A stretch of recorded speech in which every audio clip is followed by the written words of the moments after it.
Ang aking kapatid at ako ay nagtapos ng medisina ng magkasama, ngunit binayaran ng ating mga magulang ang kanyang mga utang sa pag-aaral habang hindi pinapansin ang aking mga gastos. Karapat-dapat siya, gayunpaman, nang dumalo sila sa kanyang selebrasyon na walang utang, may maliit na sorpresa na naghihintay. Mas karapat-dapat siya, honey, sabi ni Mama, hindi man lang tumingin sa akin mula sa mga gourmet cupcake na inaayos niya sa tire display stand. Si Jessica ay palaging mas dedikado sa kanyang pag-aaral, ikaw ay palaging may ibang interes. Ang walang pakialam na pagtanggi ay mas masakit kaysa kung sinampal niya ako. Nakatayo ako sa kusina ng aking mga magulang, ang aking diploma sa medisina ay bago pa sa frame nito, sinusubukang unawain ang aking narinig. Mama, pareho kaming nagtapos ng may karangalan. Parehong easy ang aming nakuha, sabi ko, matatag ang boses ngunit nanginginig ang aking mga kamay. Hindi ko maintindihan kung bakit binayaran ninyo at ni Papa ang lahat ng utang ni Jessica, ngunit wala sa akin. Audrey, buntong hininga ni Mama, sa wakas ay tumingin sa akin gamit ang pamilyar na ekspresyon ng bahagyang pagkadismaya. Ang iyong kapatid ay walang mayamang mentor tulad ni E.K. Fleming na interesado sa kanyang kinabukasan.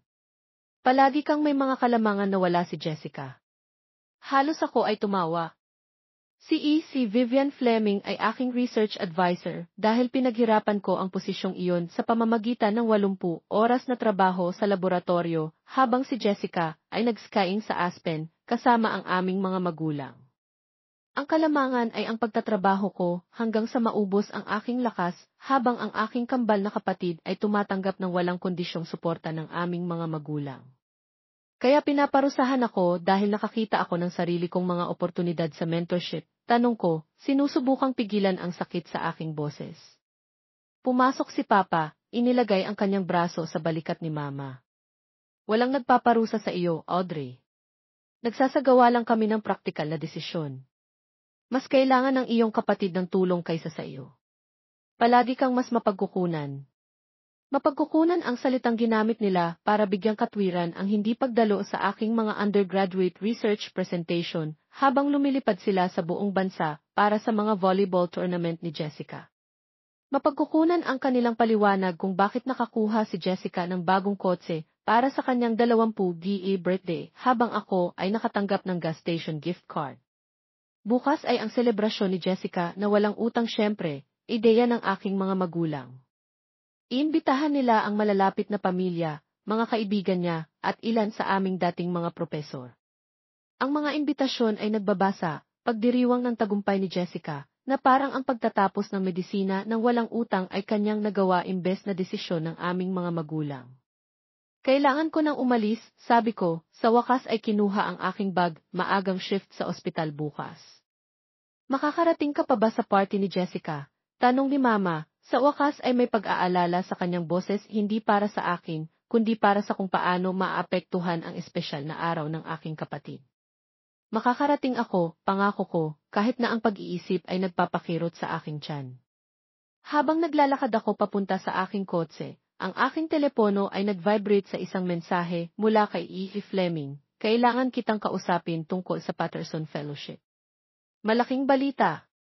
Tiningnan ko ang screen. Isang malamig na realisasyon ang bumagsak sa akin. Ang pagtatangi ng aking mga magulang ay hindi lamang hindi patas, ito ay magiging publiko at nakakahiya, at wala akong magagawa upang pigilan ang mangyayari. Ang aking kambal na kapatid na si Jessica at ako ay nasa magkaibang landas mula pa noong kami ay ipinanganak. Ako ang nauna, sumunod siya pagkatapos ng 6 na minuto.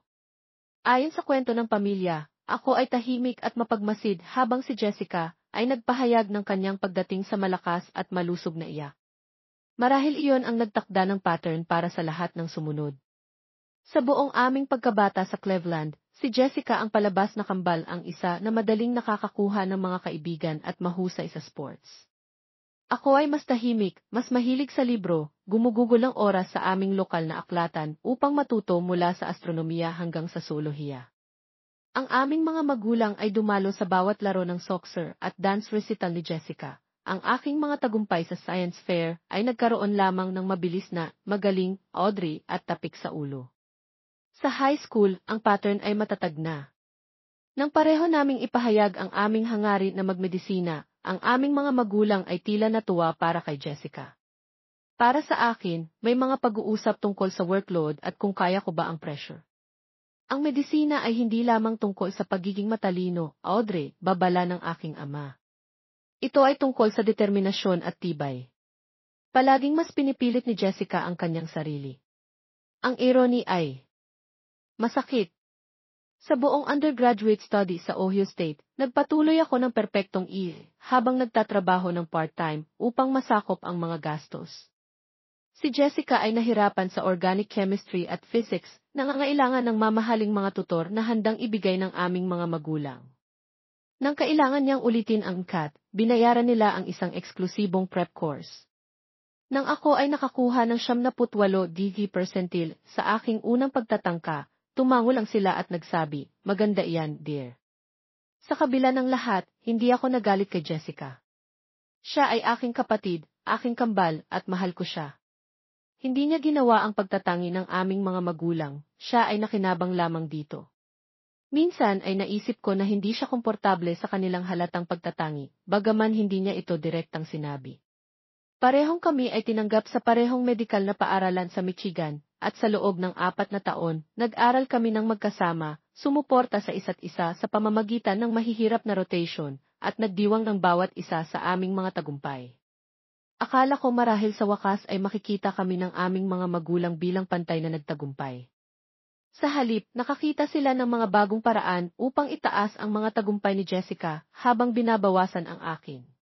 Nang ako ay napili na magpresenta ng pananaliksik sa isang pambansang kumperensya, si Jessica ay nakatanggap ng isang parangal para sa serbisyo sa komunidad sa parehong linggo.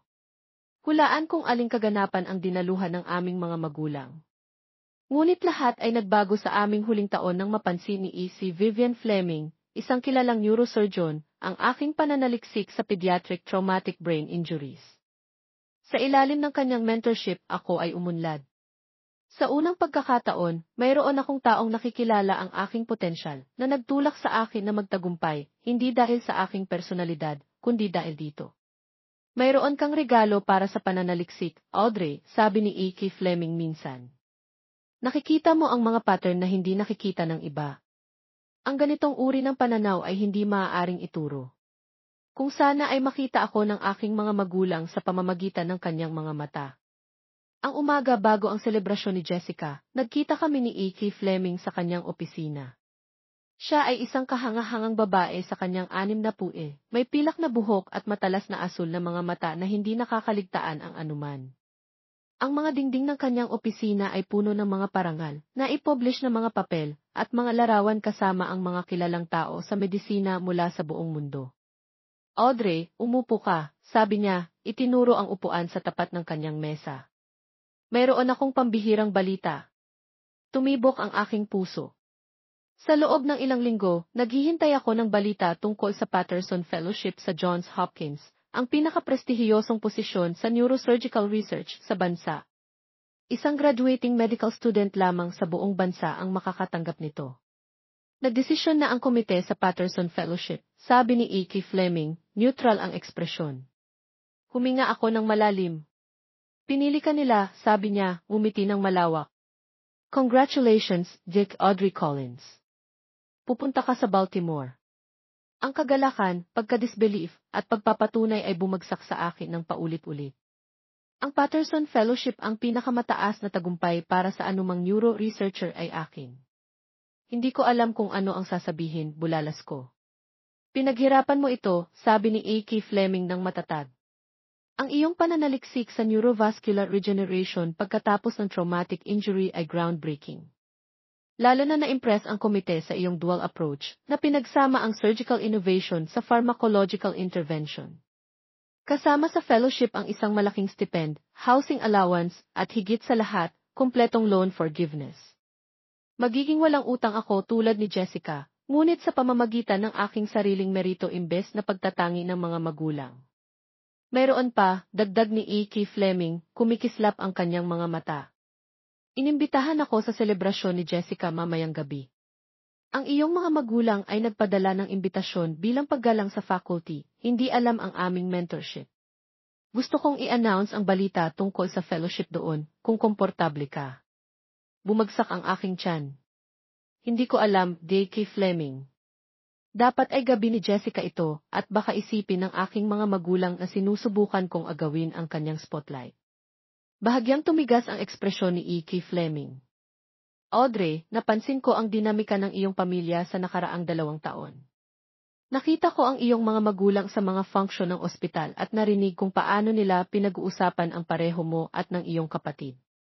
Naiintindihan ko ang iyong pag-aatubili, ngunit kung minsan ay kailangang maging publiko ang pagkilala upang ito ay mapansin. Tama siya, syempre.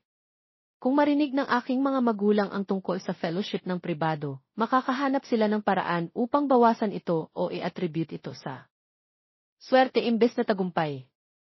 Sige, tango ko ng dahan-dahan. Maaari mong i-announce. Habang lumalabas ako sa kanyang opisina, ang aking telepono ay nag-vibrate sa isang text mula kay Jessica. Sobra na si Mama para mamayang gabi. Nakakahiya. Sana ginawa niya ito para sa pareho naming pagtatapos. See you there, Har. Tiningnan ko ang mensahe, naguguluhan. Ito ang unang pagkakataon na kinilala ni Jessica ang hindi pantay na pagtrato ng aming mga magulang. Bago ko pa masagot, dumating ang isa pang text, ngayon ay mula sa aking ina. Huwag kalimutan ang business casual para mamayang gabi at pakibigyan ng pansin ang iyong kapatid. Napakahalaga nito sa kanya. Ang kaibahan ng 2 mensahe ay nakakagulat. Marahil ay mali ako tungkol kay Jessica, at marahil mamayang gabi ay magbubunyag ng mga katotohanan na iniiwasan ng aking mga magulang sa loob ng 26 taon. Ang selebrasyon ni Jessica na walang utang ay gaganapin sa isang upscale na restaurant sa downtown Detroit. Inarkila ng aking mga magulang ang buong rooftop terrace, isang karangyaan na tiyak na nagkakahalaga ng libo-libo. Habang lumalabas ako sa elevator, sinalubong ako ng isang malaking banner na may nakasulat na congratulations, J.A. Jessica, na walang banggit na mayroon, sa katunayan, 2 si Collins sa pamilya ngayon. Inayos ko ang aking navy blue dress at huminga ng malalim.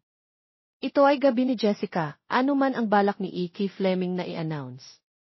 Hindi ko hahayaan na ang mga taon ng pagdaramdam ay sirain ang aking relasyon sa aking kambal. Audrey. Agad akong napansin ni Jessica, lumayo sa isang grupo ng mga kamag-anak upang magmadali sa akin. Mukha siyang napakaganda sa isang silver cocktail dress. Ang kanyang blonde hair ay kapareho ng kulay ng akin, ngunit gupit sa isang trendy bob, habang ako ay nagpapanatili ng mahaba at perpektong estilo. Salamat sa Diyos, narito ka na. 5 beses na akong tinanong ni Aunt Patty kung may boyfriend na ako. Tumawa ako sa kabila ng aking nerbiyos. Ano ang sinabi mo? Nakasal ako sa medisina, ngunit kung may kilala siyang eligible na neurosurgeon, tumatanggap ako ng aplikasyon. Ikinabit ni Jessica ang kanyang braso sa akin. Seryoso, sobra na ito. Inimbitahan ni Mama ang kalahati ng medikal na paaralan. Narito si Dean Wilson. Tiningnan ko ang masikip na terrace at talagang nakita ko ang dian na nakikipag-usap sa aking ama. Wow, talagang ginawa nila ang lahat. Sobra na. Nakakahiya, bumababa ang boses ni Jessica. Bakit para lang sa akin? Parehong kami nagtapos, pareho kaming naghirap. Bahagyang lumuwag ang buhol sa aking tiyan.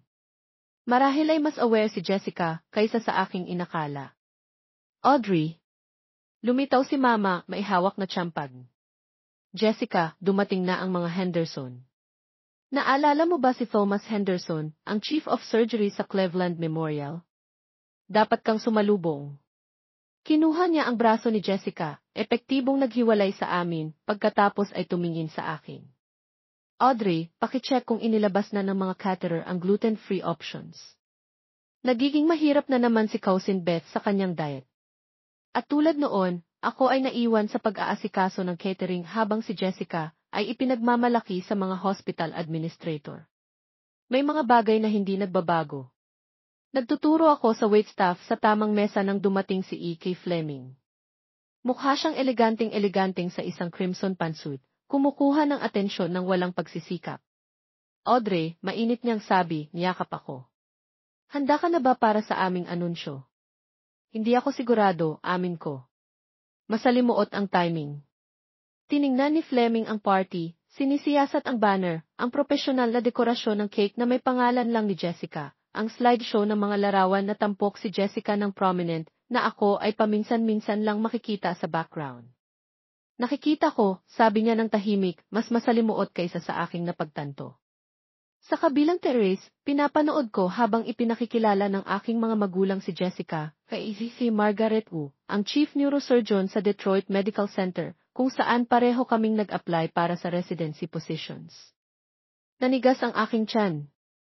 Sinisikap ba nilang masiguro ang posisyon ni Jessica sa pamamagitan ng personal na koneksyon? Si E.K. Fleming, napansin siya ng aking ama at lumapit kasama si Mama at Jessica. Isang karangalan na makasama ka. Naiintindihan kong may ginawa ka kasama si Audrey. May ginawa. Itinaas ni A.K. Fleming ang kilay.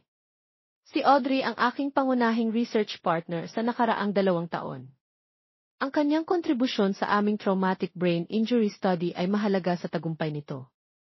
Nagpalitan ng tingin ang aking mga magulang na hindi ko lubos na maunawaan. Maganda naman, sabi ni Mama nang walang katiyakan. Si Jessica ay napaka-involved din sa neurosurgical research. Sa katunayan, sinabi lang ni ECU kung gaano siya ka-impressed sa aplikasyon ni Jessica sa kanyang programa. Naramdaman ko ang galit na tumataas sa aking pisngi. Hindi gumawa ng neurosurgical research si Jessica, ang kanyang focus ay neuropsychiatry, isang ganap na ibang larangan. Ang aking mga magulang ay hayagang nagmamali ng kanyang karanasan, posibleng sa kapinsalaan ng aking sariling mga oportunidad. Nanatiling kaaya-aya ang ekspresyon ni E.K. Fleming, ngunit nakita ko ang isang matigas na ningning sa kanyang mga mata. Ganoon ba? Nakakamangha. Akala ko ang focus ni Jessica ay sa psychiatric applications imbes na surgical interventions. Isang awkward na katahimikan ang bumagsak sa aming maliit na grupo.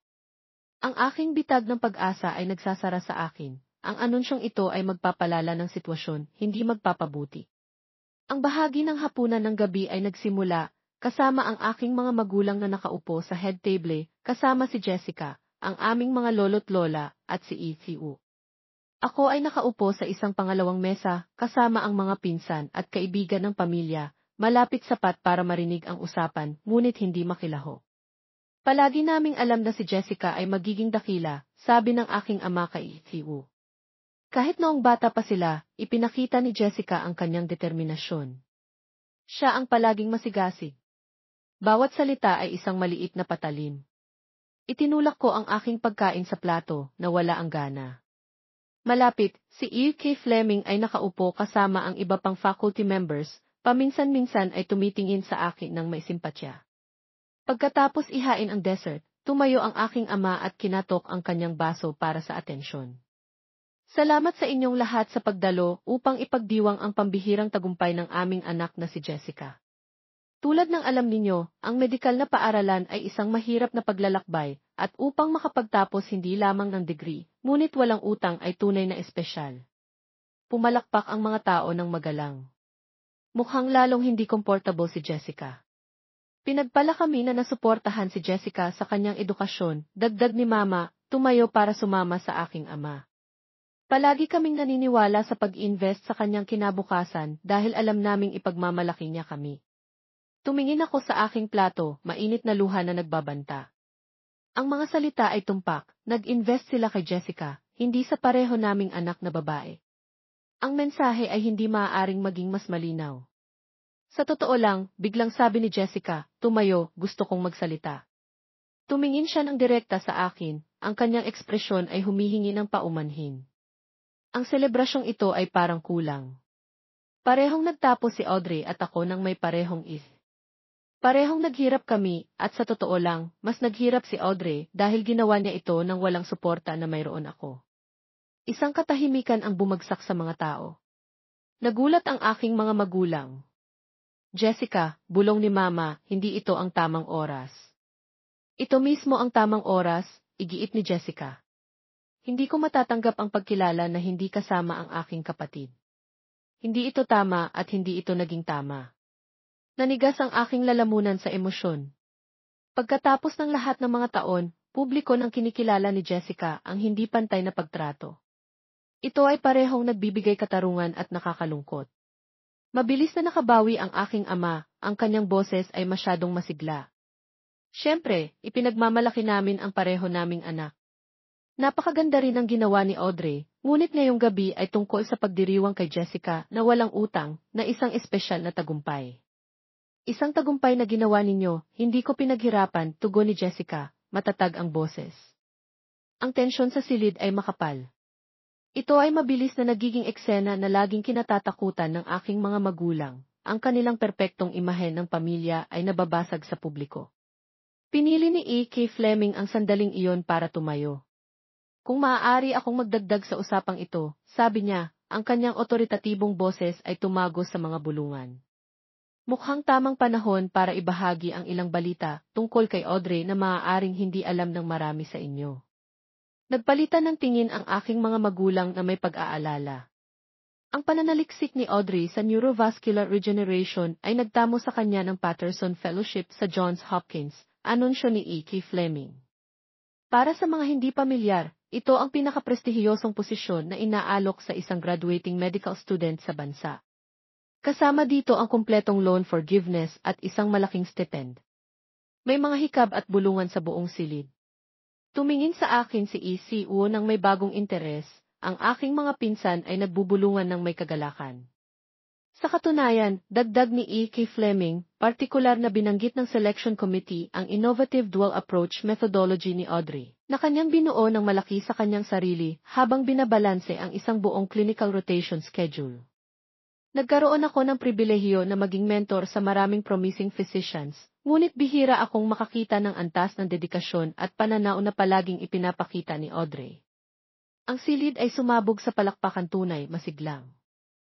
Palakpakan para sa akin. Ang mga tao ay lumilingon upang tingnan ako, ngumiti at tumango ng may respeto.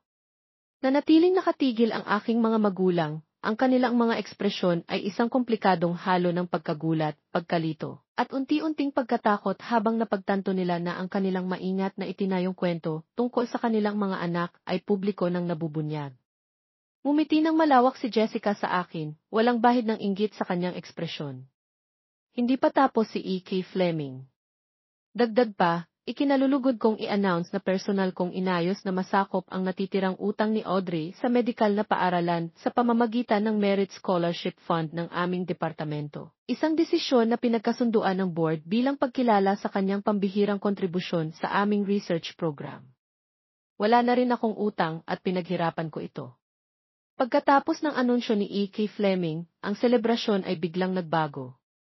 Ang mga faculty members na dating lumalapit kay Jessica ay ngayon ay lumalapit sa akin, nagtatanong tungkol sa aking pananaliksik at binabati ako sa fellowship.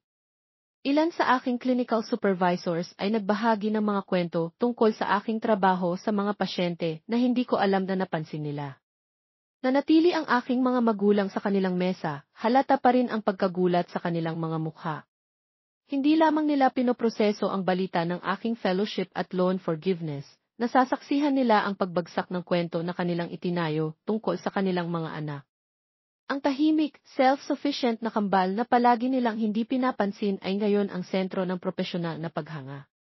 Lumapit si Jessica sa akin, may hawak na tiyampag. Congratulations, sis, sabi niya, hinampas ang kanyang baso sa akin. Ang Patterson Fellowship napakagaling. Bakit hindi mo sinabi sa akin? Kanina ko lang nalaman, sabi ko, at ayokong agawin ang iyong selebrasyon. Umuso si Jessica. Ang nakakatawang party na ito ay ideya ni Mama at Papa, hindi ko. Sinubukan kong sabihin sa kanila na sobra na ito at hindi patas sa iyo, ngunit alam mo kung paano sila kapag nagdesisyon na sila. Ginawa mo, tanong ko, nagulat. Siyempre, mukhang nasasaktan si Jessica. Audrey, palagi kong alam na hindi pantay ang pagtrato nila sa atin. Hindi ko lang alam kung paano ito aayusin ng hindi lumalala. Bago ako makasagot, lumapit si E.C. Margaret Wu. Ace Collins, sabi niya, tumingin ang direkta sa akin, napaka-impressed ako sa kwento ni E.K. Fleming tungkol sa iyong pananaliksik. Dapat nating pag-usapan kung gusto mong dalhin ang iyong trabaho sa aming neurosurgery department imbes na sa Johns Hopkins. Kumislap ang aking mga mata sa pagkagulat. Napakaganda nito, JCU, ngunit tinanggap na niya ang Patterson, sumingit si Jessica, inilagay ang kanyang braso sa aking balikat ng may pagmamalaki. Isang beses lang sa buhay ang oportunidad na ito. Ngunit dapat mong malaman na ang aking kapatid ay hindi gumagawa ng isang revolusyonaryong bagay lamang. Sigurado akong magkakaroon siya ng isa pang groundbreaking study sa loob ng ilang buwan pagdating sa Baltimore. Ngumiti si Eve C. Wu. Well, kapag natapos mo na ang fellowship, isipin mo ang Detroit. Magiging mapalad kami na magkaroon ka, tumango siya kay Jessica. Pareho kayo sa inyong mga espesyalidad. Pagkatapos niyang umalis, lumingon ako kay Jessica nang may pagkamangha. Hindi mo kailangang gawin iyon. Alam kong gusto mong manatili sa Detroit para sa iyong residency. At maaari ko pa rin, sabi ni Jessica, ngunit hindi ko ito gagawin sa pamamagitan ng pagpapamanipula ni Mama at Papa sa sitwasyon o sa pamamagitan ng pagpapalampas sa iyo ng mga oportunidad. Hindi iyon ang gusto kong maging. Sa kabilang silid, nakita ko ang aking mga magulang na sa wakas ay tumayo mula sa kanilang mesa, dahan-dahang lumalapit sa amin, mabagal ang kanilang paglalakad. Nahahadlangan ng mga bisita na gustong makipag-usap tungkol sa aking isang bagong karanasan na malinaw na nakakabagabag para sa kanila. Narito na sila, bulong ni Jessica. Handa ka na ba? Hindi talaga, amin ko. Talagang kahanga-hanga ang sinabi ni E.K. Fleming tungkol sa iyo, sabi ng aking ama nang makarating sila, ang kanyang tono ay maingat na nakakalibrate upang magmukhang proud habang itinatago ang kanyang pagkalito. Ang Patterson Fellowship napakalaking karangalan. Bakit hindi mo sinabi sa amin na ikaw ay isinasaalang-alang para sa isang bagay na napaka-prestihiyoso? Tanong ni Mama, may bahid ng akusasyon sa kanyang boses. Magkakaroon ba ito ng pagkakaiba? Tanong ko ng tahimik. Malinaw na ninyong ipinakita kung saan nakatuon ang inyong suporta at interes. Nagpalitan ng tingin ang aking mga magulang na hindi komportable. Hindi patas iyon, Audrey, nagsimula ang aking ama. Palagi kaming sumuporta sa inyong dalawa ng iba, mabilis na sumingit si Mama. Sumuporta kami sa inyong dalawa ng iba dahil mayroon kayong magkaibang pangangailangan. Iginulo ni Jessica ang kanyang ulo. Mama, Papa, huwag na natin gawin ito ngayong gabi. Ngunit magkakaroon tayo ng tunay na usapan tungkol dito sa lalong madaling panahon lahat tayo. Binigyan niya ako ng makahulugang tingin. Wala nang pagpapanggap. Lumitaw si E.K. Fleming sa aking siko, iniligtas ako sa pagsagot. Audrey, gusto kang kausapin ng DM. May tungkol sa pag-feature ng iyong fellowship sa Alumni Magazine. Umiti siya sa aking mga magulang, kaaya-aya ang kanyang ekspresyon, ngunit matigas ang kanyang mga mata. Dapat kayong lubos na ipagmalaki na napalaki ninyo ang dalawang napakagaling na anak na babae. Bagaman mas gratifying siguro na makita ang hirap ni Audrey na kinilala pagkatapos ng lahat ng kanyang pinagdaanan. Ang diin sa pinagdaanan ay banayad ngunit hindi maikakaila. Nagkaroon ng kahihiyan ang aking mga magulang. Well, mahina ang sabi ni Mama, palagi naming alam na espesyal si Audrey. Masyadong maliit, masyadong huli. Ang linggo pagkatapos ng selebrasyon ay nagbago. Kumalat ang balita ng aking Patterson Fellowship sa medikal na komunidad sa Detroit, at biglang nagbukas ang mga pintuan na dating sarado sa akin. Ang mga dating propesor na nagbigay ng extension kay Jessica, ngunit tinanggihan ako ay ngayon ay nag-email upang batiin ako. Ang mga kaklase na halos hindi ako pinapansin sa loob ng 4 na taon ng medikal na paaralan ay biglang nag-angkin ng malapit na pagkakaibigan. Samantala, ang aking mga magulang ay sumusubok ng damage control. Dumating sila sa aking apartment kinabukasan ng party na may mga gift bag at pilit ng ngiti. Nag-iisip kami, sabi ng aking ama habang inilalagay ang isang maliit na kahon sa aking coffee table. Dahil pareho kayong nagtapos at nagsisimula ng inyong mga karera, dapat bigyan namin kayo ng isang bagay na espesyal. Binigyan ka namin nito. Sa loob ay isang rose gold watch na kapareho ng ibinigay nila kay Jessica para sa kanyang kaarawan 6 na buwan na ang nakalilipas. Maganda, sabi ko nang hindi hinahawakan ito, bagaman medyo huli na. Napa-flinch si Mama. Audrey, alam naming minsan ay nafe-feel mong napapabayaan, ngunit lahat ng ginawa namin ay dahil alam naming kaya mong harapin ang mga hamon ng mag-isa. Mas kailangan ni Jessica ng suporta.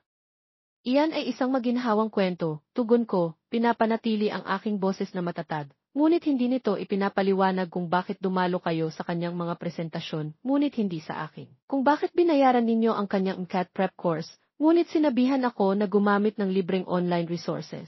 Kung bakit sinakop ninyo ang kanyang living expenses, habang nagmemedisina, ngunit iminungkahi na kumuha ako ng karagdagang utang para sa akin.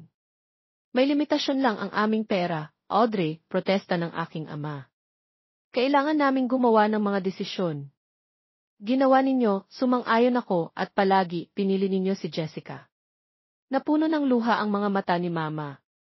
Mahal namin kayong pareho ng pantay, igiit niya. Marahil ay, pagpayag ko, ngunit hindi ninyo kami pantay na tinrato, at ang mga relo at huling pagkilala ay hindi magbabago nito. Tumunog ang telepono, tumatawag si E.K. Fleming upang pag-usapan ang aking paparating na paglipat sa Baltimore. Sinagot ko ito ng may pasasalamat, lumayo sa nagulat na mukha ng aking mga magulang. Available ako para pag-usapan ang mga housing options, sabi ko sa telepono. Sa katunayan, perpekto ang iyong timing. 3 linggo ang nakalipas, nakatayo ako sa aking walang laman na apartment. Ang huling mga kahon ay naka-impact at handa na para sa moving company. Nakaupo si Jessica sa windowsill, pinapanood ako habang tinatapos ang isang huling kahon ng mga libro. Hindi pa rin ako makapaniwala na aalis ka na sa susunod na linggo, sabi niya. Hindi na magiging pareho ang Detroit kapag wala ka. Masyado kang busy sa iyong residency para mapansin na wala ako, biro ko, bagaman may katotohanan ito. Parehong hindi namin mapaghiwalay sa medikal na paaralan, ngunit ang aming mga landas ay sa wakas ay naghihiwalay ako papunta sa Johns Hopkins, siya ay mananatili sa Detroit Medical. Palagi kong iniisip ang ginawa ni Mama at Papa, biglang sabi ni Jessica, o hindi ginawa, siguro. Sa lahat ng mga taong ito, akala ko ako ang maswerteng isa, dahil binigyan nila ako ng mas maraming atensyon, ngunit talagang hinahadlangan nila ako, ginagawa akong dependent sa kanilang pag-apruba. Umupo ako sa tabi niya sa windowsill. Wala kang ginawang mali, Jess. Hindi rin ako gumawa ng sapat na tama, tugon niya. Dapat mas maaga akong nagsalita. Buntong hininga niya. Nalulungkot sila, alam mo. Patuloy na umiiyak si Mama tungkol sa kung gaano mo sila kamumuhian. Sinasabi ni Papa sa lahat ng makikinig tungkol sa kanyang napakatalinong anak na babae sa Johns Hopkins na parang siya mismo ang nagpondo ng iyong pananaliksik. Hayaan mo sila, sabi ko, nagulat sa kung gaano kaunti ito nakakaabala sa akin ngayon. Hindi na ako tinutukoy ng kanilang pag-apruba at totoo iyon. Ang patuloy na sakit ng paghahanap ng pagpapatunay mula sa mga magulang na hindi ako tunay na nakikita ay sa wakas ay humupa. Ipinakita sa akin ng mentorship ni E.K. Fleming kung ano ang tunay na suporta, hinahamon ako kapag kailangan kong itulak. Ipinagtatanggol ako kapag kailangan ko ng proteksyon at palagi akong nakikita ang aking potensyal ng walang kondisyon. Kaya ano ang mangyayari ngayon, tanong ni Jessica, sa atin, ibig kong sabihin. Hinawakan ko ang kanyang kamay. Hahanapin natin ang sarili nating landas ng walang kompetisyon na nilikha nila sa pagitan natin. Gusto ko iyan, umiti si Jessica, hinawakan ang aking kamay. Audrey Collins, Patterson Fellow. Ipinagmamalaki kita, sis. Sa unang pagkakataon sa maraming taon, naramdaman kong ganap na payapa. Ang landas sa harap ay mahirap ngunit malinaw, at ganap kong haharapin sa sarili kong mga tuntunin.